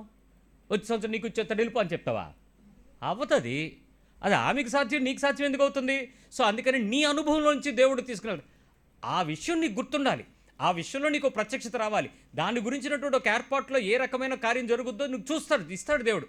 But at the same time నీ కొరకు దేవుడు ఏర్పాటు చేసినటువంటి ప్రణాళిక ప్రత్యేకంగా ఉంటుంది. సో దేవుని స్వరము వాక్యంలో నుంచి వస్తుంది, బోధలో నుంచి వస్తుంది, అనుభవంలో నుంచి వస్తుంది. ఇక్కడ లోకపు స్వరం ఒకటి ఉందండి, the voice of the world. లోకంలో ఒక స్వరం ఉంది. లోకపు స్వరమును వినకుండా కేవలం దేవుని స్వరమును వినగలరా? ఇది శోధన. లోకపు స్వరం ఏం చెప్పుద్ది? శ్రమలు తప్పించుకునే మార్గాలు ఉన్నాయని చెప్పుద్ది. ఎంతమంది ఇష్టపడతారు? శ్రమను షార్ట్ చేసే పరిస్థితులు ఉన్నాయని చెప్తారు, తక్కువ అవుతాయి. శ్రమలకు మీరు దాన్ని దీవెనలుగా మార్చుకునే కృప ఉందని చెప్తారు చాలామంది. ఏంటి అని అంటే, ఇప్పుడు అప్పు ఉంది, అప్పు తీర్చడం దేవుని పనా, తీర్చుకోవడం నీ పనా? అప్పు తీర్చే భాగ్యం కలిగించడం దేవుని పని. అంటే నీకు ఎనర్జీ ఇవ్వడం, బలం ఇవ్వడం, శక్తి ఇవ్వడం, ఆరోగ్యం ఇవ్వడం, ఉద్యోగం, వ్యాపారం, పని ఇవ్వడం. అలాంటి పని దగ్గర నీకు కృప దొరికేలాగా 20 రూపాయలు సంపాదించేవాడు 200 సంపాదించేలా చేసి నీ ద్వారా అప్పు తీర్చేయాలని కోరుకుంటాడు. ఇది దేవుని యొక్క పద్ధతి. అంతేగాని నీకు పైనుంచి కట్ట తెచ్చి అక్కడ పడేసి వెళ్ళిచ్చారా, రేపటి నుంచి నేను ఇచ్చాను సాక్ష్యం చెప్పి ఊరు ఊరా తిరగరా, ఇలాంటి సాక్ష్యాలు అబద్ధాలు, ఇవన్నీ గ్యాస్. వాటిని ఫాలో అవ్వకండి. సో దేవుడు లోకపు స్వరములో నుంచి నిన్ను తప్పించాలని కోరుకునేటప్పుడు వాటికి నో అని చెప్పి దూరంగా ఉండగలవా? కొంచెం ఏమైనా అట్రాక్షన్ వస్తుంటుందా లేదా? కొంచెం మనసు కదులుతూ ఉంటుందా లేదా? అది వస్తే బాగున్ను, అయితే బాగున్ను, వెళ్తే బాగున్ను, ఏదో అవుతుందంట కదా, ఈ ఎన్నాళ్ళండి ఒకసారి వెళ్తే బాగున్ను అని ఎప్పుడు అనిపించలే మీకు? ఎన్నాళ్ళు ఇలాగే ఉండిపోతాం, ఒక్కసారి నాటి వెళ్తే అదేదో దొరికితే ప్రశాంతంగా ఉంటాం కదా. ఎప్పుడు అనిపించలేదా? చాలామందికి ఆ రకమైన శోధన వస్తూనే ఉంటుంది. ఇది లోకపు స్వరాన్ని వినకుండా నువ్వు దేవుని స్వరం కోసమే కనిపెట్టి ఉండగలిగితే ఏమవుద్దో చెప్తాను. ఫిలిప్పీ పత్రిక 1:29 చూడండి. ఫిలిప్పీ పత్రిక 1 ఏలయనగా 29-30 మీరు నా యందు చూచినట్టియు నా యందున్నది మీరిప్పుడు వినిచున్నట్టియు పోరాటము మీకు కలిగి ఉన్నందున. ఏంటి పోరాటము మీకు కలిగి ఆరాటమా? పోరాటము మీరు చూసినట్టు వినినట్టు పోరాటము మీకు కలిగి ఉన్నందున క్రీస్తునందు విశ్వాసించుట మాత్రమే కాక ఆయన పక్షమున శ్రమపడుటయు ఆయన పక్షమున మీకు అనుగ్రహింపబడెను. ఏం దొరికింది ఇప్పుడు? శ్రమ కూడా. విశ్వాసం ఉంచడమే కాదు, లోకపు మనుషుల పద్ధతులను దాటిపోయి నువ్వు వినాలంటే దేవుని పక్షంగా మీకేం దొరుకుద్ది? విశ్వాసం ఉంచడం మాత్రమే కాక ఆయన పక్షం శ్రమపడుటయు మీకు అనుగ్రహింపబడెను. అంటే లోకంలో మనుషులు మిమ్మల్ని ప్రత్యేకపరిచిన తర్వాత కొన్ని సందర్భాలలో మిమ్మల్ని సవాల్ చేస్తారు. వెళ్ళకపోతే ఏమవుద్ది అని అడుగుతారు. ఏం చెప్పాలి? వెళ్ళాలా వద్దా? ఒకసారి మానేస్తే ఏమవుద్ది? మొన్న మా ఫ్రెండ్స్ అందరూ నన్ను పిలిచి అడిగారు, ఈ ఒక్క సండే మీరు ఆగిపోవచ్చు కదా అన్నారు. ఎలా అయిపోతాను సార్, నేను పాస్టర్ని అండి అన్నాను. అదే సార్ మీతో ప్రాబ్లం అన్నాడు ఒక ఆయన. ఏంటి సార్ నాతో ప్రాబ్లం అని? మరీ ఆర్థోడాకల్గా వెళ్ళిపోతుంటారు, ఎప్పుడు మీరేనా, ఇంకెవరినైనా పెట్టండి ఆ రోజు అన్నాడు.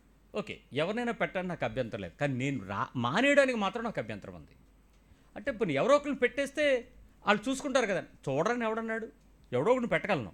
ఎట్ ద సేమ్ టైం నేను కూడా వెళ్ళి వాళ్ళ ముందు కూర్చోవాలి. అది నా నిబంధన. అది నేను ఆయనతో ఉన్నటువంటి నాకు ఒక మొక్కుబాటు, ఆయనతో నాకు ఉన్నటువంటి ఒక నిర్బంధపు తీర్మానం. ఆయన నన్ను ప్రేమిస్తున్నాడు అన్నప్పుడు నేను ఆయన్ని ప్రేమిస్తున్నానని చెప్పడానికి 6 రోజుల తర్వాత 7వ రోజు వెళ్ళి ఆయన సన్నిధిలో కనపడాలి. అది నాకు కావాల్సిన పని. కాబట్టి నేను మానలేను బ్రదర్ అని ఆయన అంటాడు. అంటే ఒక్కరోజు మీరు మానేస్తే, ఒక్కరోజు గనక మీరు మానేస్తే, వినండి, ఒక్కరోజు గనక మానేస్తే మీ భక్తి తగ్గిపోద్దా? మీకు అంత విశ్వాసం లేదా అన్నాడు. ఈ మాటకు మీకు ఎలా ఉంటుంది పౌరుషం? ఒకరోజు మానేస్తే మీకేమైనా తగ్గిపోద్దా అని అడిగితే మీరు ఏం చెప్తారు? తగ్గిపోద్దని ఒప్పుకుంటారా? తగ్గదని చెప్తారా? తగ్గిపోదు అంటే మానేమంటాడేమో. తగ్గదు అన్నాం అనుకోండి, అయితే మానే అంటాడు. ఎలాగీ సావు లింక్ బలి పెట్టాడే. సరే, విశ్వాస సంబంధంగా ఆయనకి నేను ముందుగా చెప్పాల్సింది ఏంటంటే, అలా మీరు మాట్లాడతారని మా బైబిల్లో ముందే చెప్పింది సార్. అలా మీరు అడుగుతారని మాకు తెలుసు సార్. అలా మీరు అడిగినప్పుడు మేము పడతామని మాకు తెలుసు సార్. మాకేం మీతో ఉండాలని ఉంటుంది, కానీ దేవుడేమో నా దగ్గర ఉండాలనుకుంటాడు. నేనేమో అక్కడికి వెళ్ళాలని ఉంటుంది, మీరేమో ఇక్కడ నన్ను లాగాలని ఉంటుంది. ఈ పోరాటం మాకు ఉంటుంది సార్. ఈ పోరాటంలో మా విశ్వాసం ఏంటి? ఏది మాకు విలువైనది? మమ్మల్ని మరణించడం నుంచి తప్పించి తిరిగి లేపించి నడిపించడానికి సిద్ధపడిన యేసు, ఆయన దగ్గర ఉండడం మాకు ముఖ్యం. మీతో మేము విందుల్లోనూ, వినోదాల్లోనూ, ఆటల్లోనూ, పాటల్లోనూ, సంతోషంలోనూ, ఈ జల్దీ ఫైలోనూ, లేకపోతే ఇంకేదోలోనూ, దీనికంటే దేవుని సన్నిధిలో అక్కడ ఆరాటపడటమే మాకు ఇష్టం. ఈ విషయం మాకు ముందే రాసింది సార్. అందుకని మాకు మీకన్నా మా దేవుడే ముఖ్యం సార్ అన్నాను. ఇంక మిమ్మల్ని ఆవిడ మార్చలేడండి అన్నాడు. ఎస్, మేము మారకుండా ఉండాలనే కోరుకుంటున్నాడు దేవుడు. ఎందుకు? క్రీస్తున్న పక్షంగా శ్రమపడుట మీకు భాగ్యముగా ఎంచబడింది. You should have fight. అది నీ ఇంట్లో పెళ్ళైన, పేరంటమైన, మరణమైన, లోకపు సంబంధమైన, రాజకీయ చట్టమైన, నేను దేవుని సన్నిధిలో కనబడడానికి ఇష్టపడే ఆరాటం మనకుంది. ఈ విశ్వాస పోరాటం మనకుంది. ఖచ్చితంగా అడుగుతారు. కొంతమంది అడుగుతుంటారు, మీ పాస్టమ్ గారే అలాగుంటే నీకేంటే, నువ్వు అంతకన్నా ఎక్కువ భక్తి పర్వాలవా? అదే పోరాటం. వాళ్ళకి నీకు పోరాటమే. మీ పాస్టర్ గారు అక్కడ కనబడ్డాడు, అది కనబడ్డాడో లేదో చెప్పారు, ఒక మాట వదులుతాడు, దానికి నువ్వేదో పీక్కు చచ్చిపోకు. అది నా విశ్వాస పోరాటం అలాగే ఉంటుంది. నేనైతే దేవుని పక్షంగా చెప్పాలి. అక్కడే ఫైట్ నీకు. ఆ శ్రమ ఏమండి, ఇలాంటి పోరాటాలు రోజుకు ఒక 20 తగిలితే మీకు ఎలాగుంటుంది? ఈ చచ్చి దేవుడు బార్చేద్ది అనిపించదు. కానీ మీ బతుకుకి మీరు ఒప్పుకోకపోయినా శోధన తప్పదు. దానికి ముందు మీ మైండ్ని మీరు సిద్ధపరచుకోకుండా క్రైస్తవ్యాన్ని మీరు ఎంచుకోవద్దు. ఆయన చెప్తాడు, మీకు ఇదే పరిస్థితి, మీకు ఈ లోకంలో శ్రమపడటయు అనుగ్రహించబడును. అంటే ఎంత అనుగ్రహం అంటే ఏంటో తెలుసా? Without any pain and penalty it was given grace. భక్త అనుగ్రహించి తిని అంటే ఏంటి? వచ్చేసింది. భక్త శ్రమపడట నీకు అనుగ్రహించి తిని అంటున్నాడు.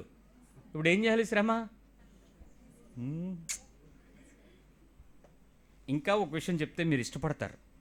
దేవుని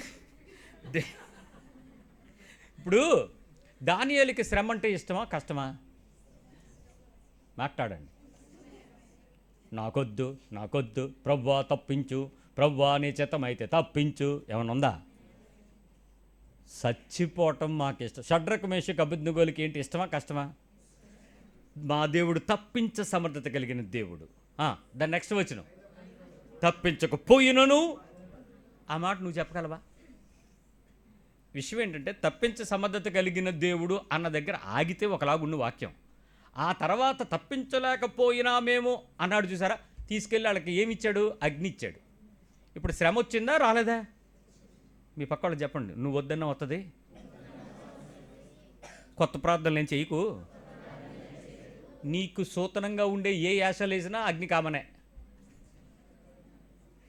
ఇప్పుడు వీళ్ళందరికీ ఎవరైనా నేను మళ్ళీ మీకు వాక్యం చెప్పే ముందు ఈ విషయాలన్నీ లాస్ట్ వీకే రాసేసిన తర్వాత మళ్ళీ వచ్చి ఇందాక వచ్చే ముందు 3 గంటల నుంచి 3:30 నుంచి మళ్ళీ వాక్యం మొదలు పెట్టుకు చదువుకుని గబగబా వెతుకుతుంటే మళ్ళీ ఒకసారి దానియేలు స్టోరీ చదివా, జోసెఫ్ ఇష్యూ అంతా చదివా, యోసేపు విషయం చదివా, షడ్రకు మేషకు విషయం చదివాను. మరి ఆ విషయాలన్నీ చదువుతున్నప్పుడు నాకు ఒకటి మాత్రం అనిపించింది, వీళ్ళెవ్వరూ దేవుడిని తప్పించమని అడిగారా? మీ పక్కళ్ళు చెప్పండి. భక్తులు అడగరని. వాళ్ళకి అనుగ్రహం ఉంటుంది, శ్రమలు పొందుట భాగ్యమైన అనుగ్రహం ఉంటుంది, వాళ్ళు అడగరు అని చెప్పండి. దేవునికి స్తోత్రం, మీరు ఒప్పుకుంటున్నారు. మత్తయి సువార్త 5వ అధ్యాయం 11వ వచనం చెప్తే విశ్వాస పోరాటం ఎలా ఉంటుందో తెలిసిపోద్ది. 5:11. 5వ అధ్యాయంలో దీవెనల గురించి మాట్లాడినటువంటి యేసు ప్రభువారు ఒక్క దీవెనలు మాత్రమే ఇవ్వలేదండి, దీవెనలతో పాటు బ్రతుకు తీర్మానాలను కూడా చెప్పేశాడు ఆయన. మాథ్యూ 5లో నా నిమిత్తము జనులు మిమ్మల్ని నిందించి ఏం చేస్తారు? ఫస్ట్ నిందించారు, నెక్స్ట్ హింసిస్తారు, మీ మీద అబద్ధముగా చెడ్డ మాటలెల్లా పలుకునప్పుడు మీరు ధన్యులు, మీరు చాలా మంచోళ్ళు, సంతోషించి ఆనందించుడి. ఎలాగెలాగా? సంతోషించి ఆనందించు. ఏడిసి ప్రార్థించుడే. సంతోషించి ఆనందించు. దొక్కపడి ప్రార్థన చేయాలా? సంతోషించి ఆనందించాలా? సంతోషించి ఆనందించుడి. పరలోకమందు మీ ఫలము అధికమగును. ఎక్కడ దొరికేస్తుంది ఫలము? భూమి మీద మీ సాక్ష్యాలకి పుస్తకాలు, టీవీలు, ఆ టీవీ ప్రాంప్ట్లు అవేం రావంట. హెవెనే మీకు. నెక్స్ట్ చదవండి. ఇలాగున వారు మీకు పూర్వమందుండిన ప్రవక్తలను హింసించిరి. పూర్వం కూడా ఏం జరిగింది? ప్రవక్తలను హింసించబడ్డారు. వాళ్ళు కూడా ఏం చేశారు? దీవెనలు వచ్చినాయా, హింసలు వచ్చినాయా?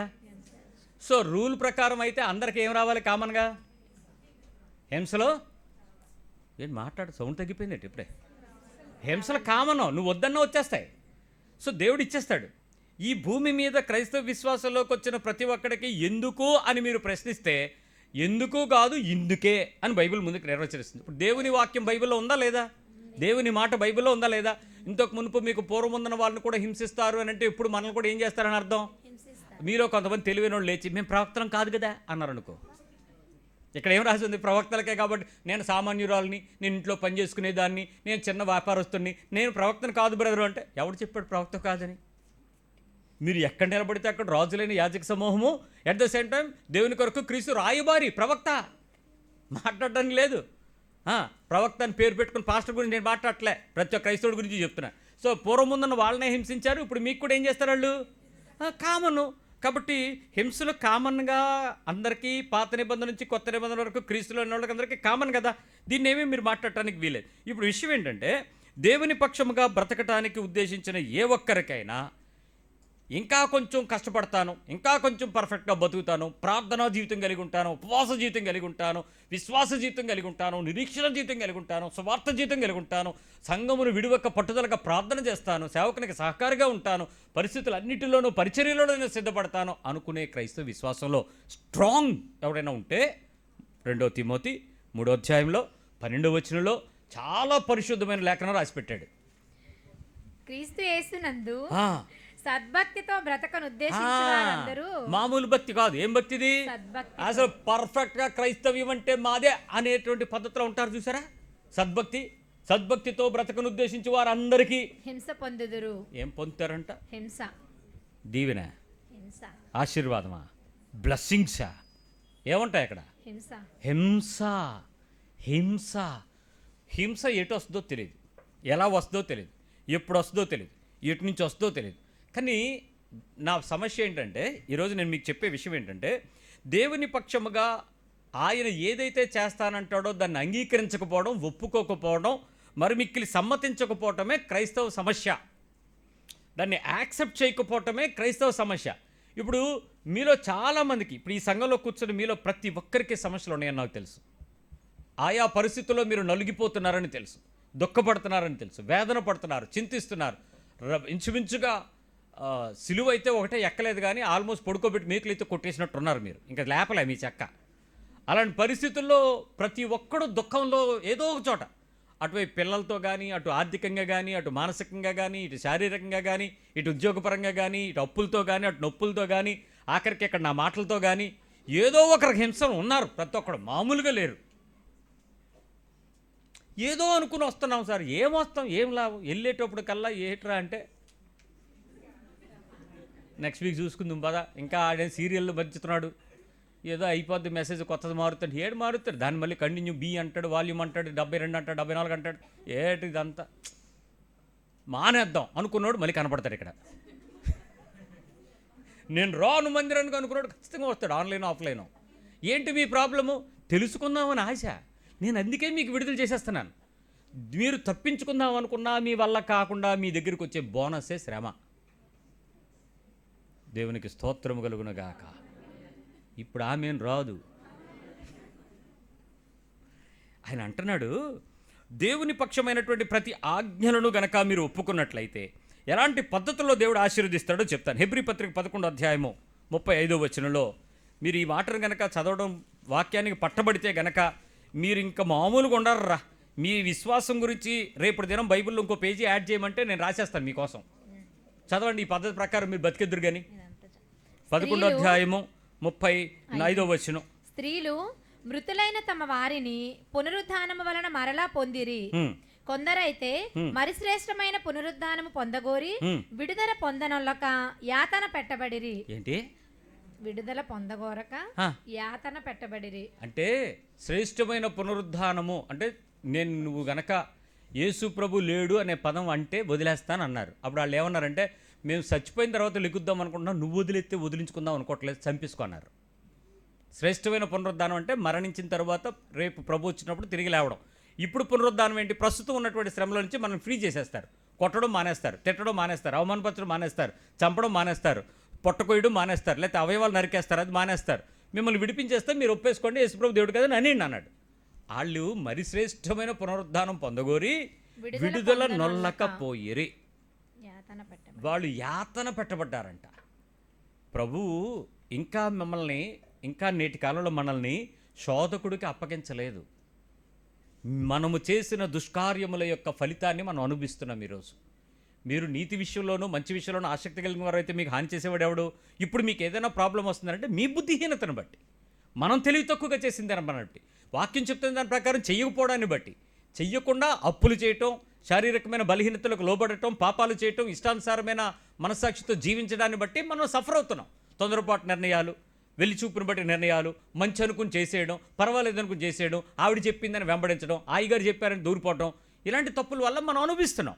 అంతకుమించి దేవుని ద్వారా వచ్చేటువంటి శ్రమ పక్షంగా మనల్ని ఇంకా అపవాదికి లేక శత్రువుకి ఇంకా అప్పగించలేదు. అప్పగిస్తే గాజాకి వెళ్ళి చూడండి ఇప్పుడు జరుగుద్ది పరిస్థితి ఏంటో.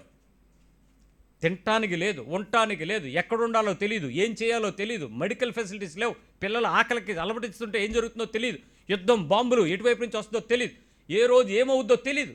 అది అపవాదికి అప్పగిస్తే. దానికి తోడు ఈరోజు వచ్చి నువ్వు జై శ్రీరామ్ అనకపోతే నిన్ను చంపేస్తానంటే ఇంకా మనకు అప్పగించబడలేదు మన ఆంధ్రాలో. ఇక ఇప్పుడు రాజస్థాన్లో మత మార్పిడి బిల్లు వచ్చేసింది. ఇప్పుడు నెక్స్ట్ శీతాకాల సమావేశంలో రేపు మనకు కూడా కొత్త బిల్లు ప్రవేశపెడుతుంది బీజేపీ, డౌటే లేదు.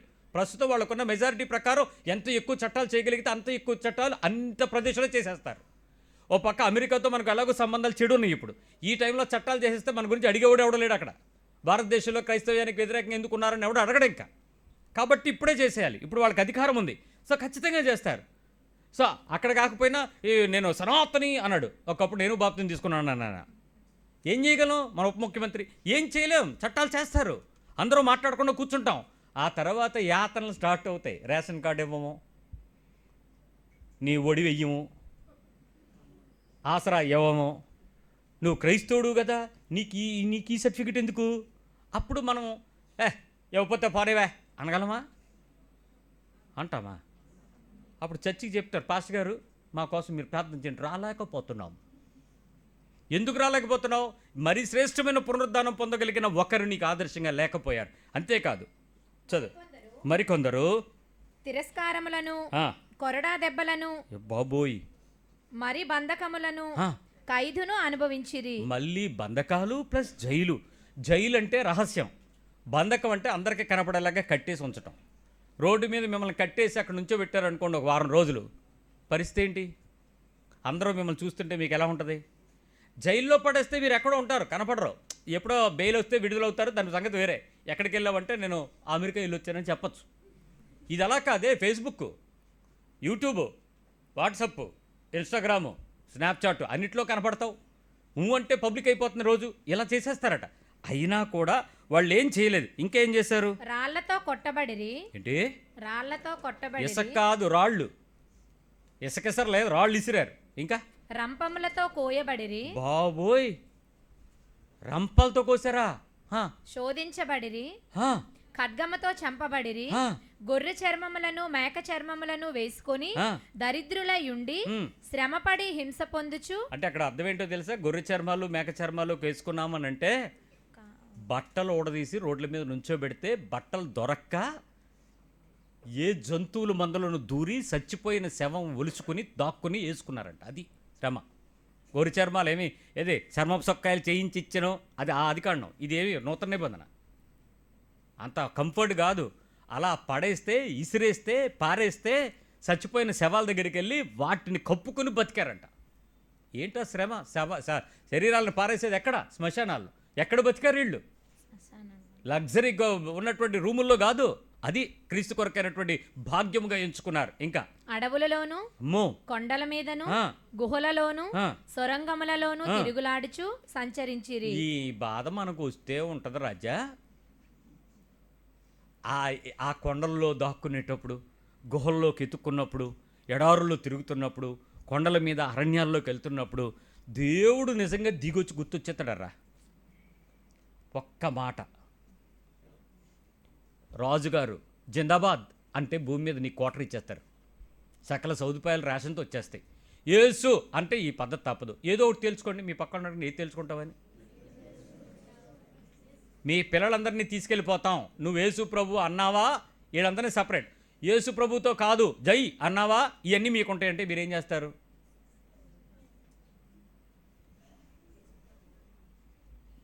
ఇప్పుడు నా ముందు అలాగే మాట్లాడతారు, ఎందుకంటే మీకు కనపడలేదు. ఇంకా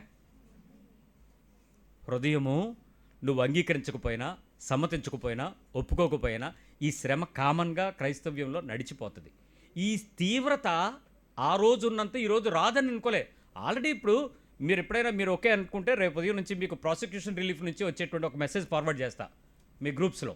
దానిలో ఎంతమందిని ఏ రకమైన పరిస్థితుల్లో హింసలు పెడుతున్నారో, ఏ రాష్ట్రంలో భారతదేశంలో జరుగుతుందో కంప్లీట్ డీటెయిల్స్ ఉంటాయి. ఎవ్రీడే మెసేజ్ వస్తుంది మీరు ప్రార్థన చేయడానికి. ఏ ఏ రాష్ట్రాలలో బెయిల్ కోసం ఎంతమంది ఉన్నారు, ఏ ఏ ప్రదేశాలలో జైల్లో ఎంతమంది మొగ్గుతున్నారు, బెయిల్ కోసం ఎన్ని లక్షలు ఖర్చు అవుతున్నా ఎవరు ఇస్తున్నారో కూడా తెలియదు. ఎవరు ఇవ్వకుండా మనం హ్యాపీగా ఉన్నా వాళ్ళని విడుదల కొరకు కొన్ని ఎన్జిఓ సంస్థలు లాయర్లు వెళ్ళి పోరాడుతున్న పరిస్థితులు. వాళ్ళు క్రీస్తు నిమిత్తం హింస పొందుతున్నామని వాళ్ళు సంతోషంగా ఉన్నారు. వాళ్ళకి ఆ విషయంలో చింత లేదు. మా ఆవిడ ఏమనుకుంటుందో, మా పిల్లలు ఏమవుతారు, మా ఉద్యోగాలు ఏమవుతాయి, that is not worry about it. వాళ్ళకి తెలుసు ఒకటే ఏంటంటే యేసుక్రీస్తు నిమిత్తం మేము ఇలా శ్రమ పొందడానికి పిలువబడ్డాం. ఆఫ్టర్ ఆల్ ఇంట్లోని అబద్ధం ఆడద్రా అంటేనే చచ్చిపోతున్నారు. అవి ఏమి తిరగద్రా వేసుకోవద్దంటేనే ఒప్పుకోవట్లేదు. అవి పట్టుకోకండ్రా అంటే పట్టుకుని తిరుగుతున్నారు. చూడొద్దురా అంటే ఆ సినిమాల కోసం చచ్చిపోతున్నాము. అరే ఇది చిన్న శ్రమ అనుకుంటున్నారు మీరు, ఇది పాపము. కానీ అది లోకంలో ఉండేటువంటి ప్రతి శ్రమ మీరు వద్దన్న మన దగ్గరికి వస్తుంది. వస్తున్న వాళ్ళని చూసైనా మనం అలర్ట్గా ఉండి మన భక్తిని పరీక్షించుకొని మన విశ్వాసంలో నిరీక్షణ కలిగి ఉండి నిజమైన పోరాటానికి తీసుకొరకు రెడీ అవ్వాలి. ఏ స్థితి వచ్చినప్పటికీ, ఏ పరిస్థితి వచ్చినప్పటికీ. ఇంకా కిందకు వస్తాను, ఒక్క నిమిషం అలా ఉంచే అమ్మ. ఇంకా అంతకన్నా చెప్తే వీళ్ళు నన్ను తిట్టేస్తారు. 1 పేతురు పత్రిక వచ్చే 2వ అధ్యాయం. 1 పేతురు పత్రిక 2వ అధ్యాయంలో ఇక్కడ 19వ వచనం. ఎవడైనను అన్యాయముగా శ్రమ పొందుచు దేవుని గూర్చిన మనస్సాక్షి కలిగి దుఃఖము సహించిన ఎడల అది హితమగును. ఒకసారి మీ పక్కోళ్ళకి చెప్పండి, అన్యాయముగా శ్రమ పొందుచు దేవుని గూర్చిన మనస్సాక్షి కలిగి మనము సహించాలి, అది దేవునికి ఇష్టము. మీరు కరెక్ట్గా ఉన్నా అవతల వాళ్ళు అన్యాయంగా మిమ్మల్ని హింసిస్తే మీరేం చేయాలట? ఏం చేయాలి? తిరగబడాలా, కొట్టాలా, అసహించుకోవాలా? ఏం చేయాలి? మీరు కరెక్ట్గా ఉండండి. అవతల వాళ్ళు అన్యాయం చేస్తారు, మీరు సహించండి. మీరు పర్ఫెక్ట్గా ఉండండి. ఇది మీరు వద్దన్నా మీకు ఇచ్చే శిక్ష. మీరు అడుగుతారు, ఏంటి బ్రదరు మేము ఆదివారం చర్చి మానము, కానుకివ్వడం మానము, ప్రార్థన మానము, ఉపవాసం మానము, ఫ్యామిలీ ప్రేయర్ మానము, మీరు మీటింగ్లు పెడితే మీటింగ్లకు వస్తాం, మీరు ఏమైనా కార్యక్రమాలు చేస్తే డబ్బులు ఇస్తాం, ఇవన్నీ చేస్తాను, మాకెందుకు ఈ శ్రమలు అని. ఏమైందండి? ఏటవడం ఏంటి? మా ఇంట్లో వాళ్ళందరూ ఏటంటున్నారో తెలుసు. ఏటైనా వాళ్ళు అంటారు, నువ్వు మూసుకుని ఉండు అంతే. అది నేను ఇవన్నీ చేస్తున్నాను కాబట్టి, అది ఎవడు చెప్పాడు? ఇవన్నీ చేస్తున్నావు కాబట్టి నీకు విడుదల. నువ్వు చేస్తున్న దానికి నీ ప్రతిఫలం పరలోకంలో ఉంటుంది. కానీ ఇక్కడ నీకు ప్రతిఫలం కంప్లీట్ అవ్వాలంటే చేస్తున్న వాటి మధ్యలో నువ్వు అనుభవించాల్సిన దానిలో నువ్వు సైలెంట్గా సఫర్ అవ్వాలి. హితమగును. మీ భర్త అనొచ్చు, భార్య అనొచ్చు, అన్నదమ్ములు అనొచ్చు, తల్లిదండ్రులు అనొచ్చు, అక్క చెల్లెళ్ళు అనొచ్చు, పొరుగువాడు అనొచ్చు, యజమాని అనొచ్చు, సంఘం అనొచ్చు, శత్రువు అనొచ్చు, ఎవడైనా మిమ్మల్ని అంటాడు. మీకు క్రీస్తు నిమిత్తమే మనస్సాక్షి ఉందా, అది హితమగును. ఇంకా తప్పిదమునకై దెబ్బలు తినప్పుడు మీరు సహించని ఎడల మీకేమి ఘనము? ఏంటి? మీరు తప్పు చేసి మీరు శిక్ష పొంది దెబ్బలు తింటే మీకేంటి ఫలం? తప్పు చేశారు, శిక్ష పడింది. మేలు చేసి బాధపడినప్పుడు మీరు సహించిన ఎడల అది దేవునికి హితమగును. అంటే మేలు చేసి మనం అందరం ఏమవ్వాలి? ఇప్పుడు కీడు చేసి సహిస్తారా, మేలు చేసి సహిస్తారా? మేలు చేసి కీడు అనుభవించడం తగును, సహించండి. మీ పని మీరు చేయండి అర్రా, అది హింసర్రా, మీరు పడాలర్రా, మీరు దాన్ని తప్పించుకోలేరర్రా. కానీ చాలామంది ఏమనుకుంటారంటే ఇంకెన్నాళ్ళు నాకే ఎందుకు ఎలాగా. అదంతే, యేసుప్రభుకే తప్పలేదు, నీకంతే అంతే. ఖచ్చితంగా మనం ఫేస్ చేయాల్సిందే. మీరు అంగీకరించినా ఒప్పుకోకపోయినా సమ్మతించకపోయినా ఆయన ఇచ్చేస్తాడు ఎవడా. కాబట్టి ఇప్పుడు మీరు నో అనడం బదులు ఎస్ అనండి. పనిలో పని ఫాలో అయిపోతాం, ఏదో ఇస్తాడట, ఆ దీవెన ఏదో చూసుకుందాం అనండి. ఒప్పుకోదు మనసు. అదే శోధన. నేను మళ్ళీ చెప్తున్నాను, ఏ సంఘానికైనా వెళ్ళి ఈ మాటలు వినని వారు ధన్యులు. మీరు వెళ్ళిపోవాలనుకుంటే వెళ్ళిపోవచ్చు.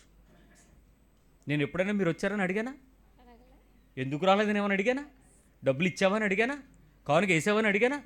ఎప్పుడూ అడగను. చచ్చేంత వరకు ప్రశాంతంగా వెళ్ళిపోండి. ఎక్కడైనా మీకు దీవెనలు దొరికితే, ఆశీర్వాదాలు దొరికితే, కృపలు దొరికితే, విడుదలలు దొరికితే బ్రహ్మాండంగా వెళ్ళిపోండి. కానీ దేవునితో బతకాలనుకుంటే మాత్రం ఈ పద్ధతి ఫాలో అవ్వండి. మీరు మేలు చేయండి, కీడు అనిపించండి, తగును. ఇంకా అంటాడు, ఇందుకు మీరు పిలువబడితిరి. ఏంటి క్రైస్తవ్యం పిలిపేంటి? దీనికే మిమ్మల్ని పిలిచాడని చెప్పాలి. అయ్యా ఆశీర్వాదాలకి 3 రాత్రులు విడుదల రాత్రులు. ఎవడు చెప్పాడు 3 రాత్రులు విడుదలైపోద్దని? ఏస్తో 1 రాత్రి అంట, మరి 2 రోజు రాత్రి ఉండదా? 2 రాత్రి. ఆ 1 రాత్రి గడిపితే నువ్వేం బజ్జోకి వెళ్ళిపోతావు ఏంటి ఆకాశం తెలుసుకుని? 1 రాత్రి 3 రాత్రులు ఆయన పడుకుంటాడు, మీరేమీ వెళ్ళక్కర్లే, మీరు ఇంట్లో ఉండండి. ఎందుక రాత్రులు మీకు గోలా? ప్రతి రాత్రి నీకు శ్రమ రాత్రే. నువ్వు మోకరిస్తే తెల్లారు లెగాలి. ఎందుకు? ఆయాసం, ప్రభు సన్నిధిలో వేదన, పంచుకో. తెల్లారికి ఏమైనా తీరుస్తావని కాదు, తట్టుకోవడానికి శక్తిని ఇవ్వని అడుగు. చాలామంది విడుదల కోసం ప్రార్థన చేస్తారు, ప్రభువా ఈ రాత్రి తగ్గించే, తెల్లారి తీసే, రాత్రి పోవును గాక, ఆమేన్. ఏముండదు. ప్రభువా దాన్ని ఎదుర్కోవడానికి శక్తినివ్వు. అనుమతించబడిన ప్రతి శ్రమ పాత్రను తాగడానికి నాకు బలమివ్వు. పరిస్థితి ఎలాంటిదైనా సరే అవమాన పాత్రను తీసుకుని నేను మేలు చేయడానికి సిద్ధపరచు, నన్ను దిట్టపరచు, నా పాదాలను స్థిరపరచు. ఇది జరగాలి ప్రార్థన. మీరు వీటి కోసం ప్రార్థన చేస్తే మీరు ఎంతసేపు ప్రార్థన చేశారో కూడా మీకు తెలియదరా, సాగుద్ది ప్రార్థన. ఎందుకు? మీరు అడుగుతున్న వాటికంటే మేలైన కృపను మీతో మాట్లాడుతూ ఉంటాడు. అంతేగాని ప్రభువా ఇంక ఇది చాలు ఆపే, ఇంక నేను పడలేకపోతున్నాను, ఇది నాకు తప్పించే, సాధ్యమైతే గిన్నె తీసే. యేసు ప్రభుకే గిన్నె తీయలేదు, నీది ఎత్తడా? దేవుడు ఎంత మంచోడు కాకపోతే యేసు ప్రభు ప్రార్థన కూడా తమ్ముడు కానీ ఈ పాట కానీ అన్నాడు, చేశాడు యేసు ప్రభు సైలెంట్గా. మనం ఫేస్ చేయాల్సిందే. ఇంకా ఇంకా ఆ కింద వచనాలు చదివితే మీకు చాలా కోపాలు వస్తాయి. ఆయన క్రీస్తు కూడా మీ కొరకు బాధపడి, మరి అదే చెప్పాను, క్రీస్తు కూడా మీ కొరకు ఏం చేయలేదు, ఫేస్ చేశాడు. ఇంకొక మాట చెప్తాను, 4వ అధ్యాయం 16వ వచనం రండి, 10వ పేతురు పత్రిక. ఎవడైనను క్రైస్తవుడు అయినందుకు బాధ అనుభవించిన ఎడల అతడు సిగ్గుపడక, అబ్బా ఏం పడక, సిగ్గుపడక, నాకే ఎందుకు అవుతుంది, నాకే ఎందుకు ఎలాగా అనుకోకూడదంట. సిగ్గుపడక ఆ పేరును బట్టి దేవుని మహిమ పరచవలెను. అదండి, ఆ పేరును బట్టి ఏం చేయాలి? ఇక మనం దేవుణ్ణి మహిమ ఏయ్ పరచవలెను. మీరందరూ హ్యాపీగా ఉన్నారా? మేము పెయిన్ అనుభవిస్తున్నాం, ఎందుకో తెలుసా? మేము క్రైస్తులం కాబట్టి అని చెప్పాలి. ఏర్పడలేదా? అర్థం లేదా? మీకే ఎందుకు ఎలాగంటే మేము క్రైస్తులం సార్, మేము క్రిస్టియన్స్. ఆ పేరుని బట్టి అతిశయం కలగాలి, చాలా గొప్పగా చెప్పగలగాలి, ఎంతో ధైర్యంగా ఆ మాట నీ హృదయం పలకగలగాలి. అంటే యేసు ప్రభుతో ఉండేటువంటి జీవితంలో మీరు శ్రమ పడుతున్న సమయం ఉందే, బాధపడుతున్న శ్రమ ఉందే, నిజంగా చెప్తున్నాను, మీరు పర్ఫెక్ట్గా క్రీస్తు కొరకు బ్రతకండి, మీకు వచ్చే పెయిన్స్ అన్నీ కాదు. అటు ఇటుగా బతకండి, శ్రమలు లైట్గా వస్తాయి. అసలు బతకండి, అసలు ప్రాబ్లమ్సే ఉండవు. ఎవడైనా ప్రాబ్లంలో ఉన్నాడు అని అంటే వాడికి చెప్తున్నాను, ఏడుస్తూ వాళ్ళు ఏడు సార్ నులివెచ్చగా అటు ఇటుగా ఉంటారు, కనపడరు, ప్రార్థన అంటారు, అలాగ ఉంటారు, వాళ్ళకి ఏ ప్రాబ్లమ్స్ లేరంటారు. అయితే నువ్వు మారిపో, మానే. యేసుప్రభు పట్టుకోమని ఎవడని చెప్పాడు నిన్ను? నేను అసలు పట్టుకోమని చెప్పను. నీకు రక్షణ ఇచ్చిన వాడు దేవుడు, కొనసాగించాల్సింది నువ్వు, నేర్పించాల్సింది నేను నడిపిస్తాను, నువ్వు నడు, కాస్తాను. ఎంతవరకు? ఒక గొర్రె వెళ్ళిపోతారంటది ఊర్లు దాటి, ఏం చేయను? ఏం చేస్తాను తెలుసా? కాసాయికుడికి అప్పచెప్పేస్తాం. ఎందుకు? ఆ గొర్రె ఆ స్వరం, ఆ యజమాని స్వరం వినాలి. అబ్బే వీడి దగ్గరికి వెళ్తే కొడేస్తున్నాడు అని అంటే ఎందుకు కొడతాడు? నువ్వు క్రమశిక్షణలోకి రావడానికి. క్రైస్తవ విశ్వాసంలో నానా విధమైన పరిస్థితులు వచ్చినప్పుడు నీకు హింసగా ఉంటుంది. అది నీ భర్తతో కూడా, నీ భార్యతో కూడా, నీ ఇంటి వారితో కూడా. దేవుడు మన ఇంట్లోనే ముందు చక్కగా రిఫైన్ చేసి సెట్ చేస్తాడు, ఆ తర్వాత ఇంటి బయట నుంచి సెట్ చేస్తాడు, ఆ తర్వాత ఆఫీసు లేకపోతే అధికారం ఎక్కడుంటే అక్కడ. మొత్తానికి ఓవరాల్గా మనల్ని ఏం చేయాలనుకుంటాడంటే శ్రమల ద్వారా నిన్ను సంపూర్ణుడిగా చేసేస్తాడు. ఇది ప్రాబ్లం అని నేను చెప్పను. నీ యాక్సెప్టెన్స్ని డినై చేయకుండా ఉండగలగడం ముఖ్యం. డిసగ్రీ చేయకు, దాన్ని ఒప్పుకోకుండా ఉంటారంటే కుదరదు. నువ్వు ఒప్పుకొని తీరాలంతే. ప్రభువా నువ్వు ఎలా ఇచ్చినా, నువ్వు ఎలా రిఫైన్ చేసినా ఐఎమ్ రెడీ, నువ్వు ఎట్లా మార్చినా ఐఎమ్ రెడీ, నువ్వే పరిస్థితులు నడిపించినా ఐఎమ్ రెడీ, నువ్వు ఎలాంటి షేమ్ఫుల్ థింగ్స్ ఇచ్చినా ఐఎమ్ రెడీ. వాళ్ళు మాట్లాడేటప్పుడు మాత్రం నా నోరు మూసేయి, తిరగబడకుండా చెయ్యి, లోబడేటట్లు చెయ్యి, సమాధానం ఇవ్వకుండా ఉండేటట్టు చెయ్యి, శ్రమను సంతోషంగా యాక్సెప్ట్ చేసేలాగా చెయ్యి. నేను తప్పు చేసుకుండా మేలు చేసి శ్రమ పడ్డం నాకు చెయ్యి. ఏ పరిస్థితుల్లోనైనా నీ పరిశుద్ధతను కోల్పోకుండా ఉండేలాగా చెయ్యి, పాపం చేయకుండా ఉండేలాగా చెయ్యి, బలహీనతలోకి జారిపోకుండా ఉండేలాగా చెయ్యి. నిన్ను కోపగించుకుని దేవుడు ఎవడో అనేస్తానేమో అలా అనకుండా చెయ్యి. నీ నిరీక్షణలోంచి కోల్పోకుండా చెయ్యి. నీ విశ్వాసంలో నేను ఇంకా గట్టిగా నిలబడడానికి చెయ్యి. దేవుని మాటను అధికంగా నమ్మడానికి చెయ్యి. దేవుని మాటల్లో లోతుగా నిలబడడానికి సహాయం చేయి. ఆత్మను విడిచిపోకుండా ఉండేటట్లు సహాయం చేయి. సహవాసాన్ని తప్పిపోతానేమో, దానిలోనే నిలబడడానికి సహాయం చేయి. పరిస్థితులు వచ్చినప్పుడు ఎవరో ఏదో వచ్చి నన్ను విమర్శిస్తే ఏ పరిస్థితుల్లోనైనా నేను అలాగే ఉండేటట్టు చెయ్యి. ఇది క్రైస్తవ్యం, ఇది విశ్వాసం. ఆ చివరి కూర్చొని చూడండి, నోకాలమ్మ ఆ చివరి ఒక ముస్లిం కూర్చుంది. భర్త చనిపోయిన తర్వాత విశ్వాస జీవితానికి ఎక్కడ తలదాచుకోవాలో తెలియని పరిస్థితి వచ్చింది. ఒకరోజు పిల్లలతో శ్రమ, కొడుతుంటే, తిడుతుంటే, అవమానపరుస్తుంటే, చంపడానికి కత్తులు పడి తిరుగుతుంటే, ఎవరింటికి వెళ్ళి తలదాచుకోవాలో తెలియని పరిస్థితుల్లో ఏ రాత్రి ఎక్కడ గడిపిందో తెలియదు. ఒక కొడుకు చనిపోతే ఏం చేయాలో తెలియదు. మనవరాల్ని బలవంతంగా వేరొకరికి వివాహం చేస్తే ఎటు వెళ్తాలో ఎటు ఎవరి దగ్గరికి వెళ్ళాలో తెలియదు. మరొక కొడుకు కాలుబాగోక ఆడే దేశాలు పట్టి వెళ్ళిపోతుంటే ఏమవుద్దో తెలియదు. ఎక్కడ ఉండాలో, ఎక్కడ తిరగాలో, ఎక్కడ తినాలో పని మానుకోకుండా కష్టపడుతుంటే ఒక సహోదరు వెళ్ళి, ఎందుకు ఆ చర్చికి వెళ్తావు? ఒకసారి వచ్చాడు ఆ పాస్టర్, పలకరించాడు నిన్ను, ఏదో చెప్తాడు ప్రార్థన అంట, అంతే. ఎందుకు నువ్వు మాట్లాడితే అక్కడికే వెళ్ళిపోతావు అంటే, ఈ రోజుకి ఆ శ్రమలకు ఒక పుస్తకం రాస్తే 1000 కాపీలు అమ్ముడైపోతాయి. ఆవిడ జీవితం 1000 కాపీలు అమ్ముడైపోతాయి. ఒక్కరోజు చర్చి మానలేదు. ఒక్కరోజు నేను పిలిచి ఏమైందని నేను మాట్లాడలేదు. ఆవిడ ఒక్కరోజు చర్చి మానలేదు. నేను అప్పటికి ప్రభువా, మానక ప్రార్థన చేస్తాను. నేను ఈరోజు మీ ముందు చెప్తున్నా, మానక ప్రార్థన చేస్తాను. ఇలాంటి పరిస్థితులు కలిగిన వాళ్ళకి విషయం తెలియపరచబడితే, నా చెవుల్లోకి వచ్చి నా కళ్ళకు కనపడకపోతే, మనిషి ఎవరో నీ పేరు గురించి నీకు తెలియకపోవచ్చు, నాకు తెలుసు. మొర్ర పెడతాను ప్రభు సన్నిధిలో, ప్రభువా ఏమై ఉండొచ్చో, అలాంటి పరిస్థితుల్లో తప్పిపోకుండా నిలవబెట్టడానికి నువ్వు తప్ప ఎవడున్నాడు మాకు? ఏ పోలీసుని నమ్మగలం? ఏ ఎమ్మెల్యేని నమ్మగలం? ఏ మనిషిని నమ్మగలం? ఏ సెక్యూరిటీ గార్డు నమ్మగలం? నిన్ను, నీ నమ్మకాన్ని నమ్మగలం ప్రభువా. ఆ కుటుంబాన్ని ఎత్తిపట్టుకుని దేశ విదేశాల్లో ఉన్న పిల్లల కొరకు మానక పట్టుదలగా ప్రార్థన చేస్తాను. నా బాధ్యత, నా పిలుపు, నా బతుకది. దానికి తప్ప ఇంకో ఉద్యోగం లేదు నాకు, నేను అదే చేయాలి.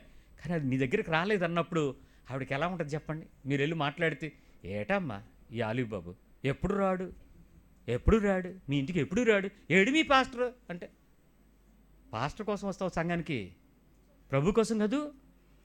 మానక దేవుని మందిరాన్ని ఎందుకు పట్టుకున్నారు? ఎందుకు వస్తున్నారు? ఎందుకు ఆ నిరీక్షణ? అన్ని శ్రమల మధ్యలో కూడా వాళ్ళని అడగండి, వెళ్ళి ఏం చెప్తారో తెలుసా? దేవుని మాట కోసం మేము వస్తున్నాం, ఆ దేవుడి మాట వల్ల మేము ఇలా బతుకున్నాం, ఆ దేవుడి మాట తప్ప మాకు ఆదరణ ఇది, ఆ దేవుడి మాటే మమ్మల్ని నడిపిస్తుంది. శ్రమలా ఉంటాయి, కష్టాలా ఉంటాయి, బాధలా ఉంటాయి, అవమానాలా ఉంటాయి. వాటిని చూసి బెదిరిపోవద్దనే కదా బాబు దేవుడు మాట్లాడుతున్నాడు అక్కడి నుంచి. ఆ మాట చాలదు ఒక బోధకుడికి, ఆ సాక్ష్యం చాలదు క్రైస్తవ నాయకుడికి. ఈరోజు ఏదో విడుదల కాదు, శ్రమలో అనుభవించుట విడుదల. నువ్వు డినై చేస్తే, నాకు వద్దంటే, నాకు తీసేయంటే, నాకు తప్పించంటే, ఈ ప్రార్థనలకు సమాధానాలు రావు. మీరు సమ్మతించండి, దేవుని పక్షంగా నీ చిత్తము జరుగునుగా కానీ చెప్పండి. క్రైస్తవ విశ్వాసానికి నీ చచ్చిపోయేంత వరకు ఏదో వచ్చేస్తానంటే మీరు నేను మళ్ళీ చెప్తున్నాను, లాస్ట్ వర్డ్, నీ జీవితంలో నువ్వు అనుకుంటున్న ఆశీర్వాదాలన్నీ వచ్చినా శ్రమ తగ్గదో. మీ పక్క వాళ్ళు చెప్పుకోండి. నువ్వు అనుకుంటున్న డబ్బులు ఫుల్గా వచ్చేస్తాయి, బట్టలు బీరువాలు నిండిపోతాయి, ఇల్లు డబుల్ ఫ్లోర్ వచ్చేస్తుంది, కార్లు 2 వచ్చేస్తాయి, డ్రైవర్లు 2 వస్తారు. నువ్వు ఏం కావాలో చెప్పు, అన్నీ నీకుండే, కానీ శ్రమ మాత్రం తగ్గదు. ఎందుకో తెలుసా? అదే దీవెన, అదే వాక్యం, అదే దేవుడు. దేవునిలో సద్భక్తితో బ్రతకను ఉద్దేశించేవారు శ్రమలు పొందుతారు, హింసపాలు అవుతారు. ఇంకొక పద్ధతిలే అంటే, లోకంతో ఉండొచ్చు, దేవునితో కూడా ఉండొచ్చు. లోకంలో నుంచి నువ్వు డినై చేయలేవు, దేవుని దగ్గర నుంచి దాన్ని పుష్పం చేయడానికి అవ్వదు. So you should face every situation. అన్నిటినీ మనం ఏం చేద్దాం? భరిద్దాం, ఎదురు చూద్దాం, దాని నిరీక్షణ కోల్పోవద్దు. అందుకే ఈ విషయాలలో ఒప్పుకోకుండా ఉండగలగడం, సమ్మతించకపోవటం వలన క్రైస్తవ సంఘం భూమి మీదే జల్లుడులో ఫిల్టర్ అయిపోద్ది. సద్వాక్యంతో, శ్రమలతో సంపూర్ణంగా దేవుని కొరకు నిరీక్షణ ఉండే జల్లుడులో ఇక్కడ జారిపోయి చాలామంది ఇక్కడే లోకల్లో ఆశీర్వాద సంఘాలకు పోతారు, ఇక్కడే ఫిల్టర్ అయిపోద్ది సగం. ఆ మిగిలిన వాళ్ళని ప్రత్యేకంగా దేవుని సన్నిధికి నుంచోబెడతాడు, అక్కడ జరుగుద్ది ఫిల్టర్. కాబట్టి సంగమా, ఈ శోధనను మీరు దాటగలిగితే మీకు చులకరైన శ్రమ అని ఇస్తారు. ఈ మమ్మల్ని ఏం చేయవు, ఇవన్నీ చులకరైన శ్రమలు అని చెప్పేస్తారు. ఆ దీవెన నీకు కావాలనుకుంటేనే నిజంగా యేసుక్రీస్తులో నువ్వు బతికినట్టు, అది నీ సాక్ష్యం, అది నువ్వు ఆ పోరాటాన్ని గెలిచినట్టు. అది లేకపోతే మాత్రం యూ హ్యావ్ టు ఫైట్. ప్రభు సహాయం అడుగుదామా? ఒకవేళ ఈ మాట నీకు కొంచెం కఠినంగా ఉండొచ్చు, మరోసారి విని అంగీకారం చెప్పు దేవునితో. ప్రభువా, ఆ రోజే సుఖం అనుకున్నాను, ఇంకా ఉందా అని అనుకో. ప్రభువా, నీ చిత్తం, నేను రెడీగా ఉన్నానని చెప్పగలిగేటట్టు మాట్లాడు. ప్రార్థన చేద్దాం.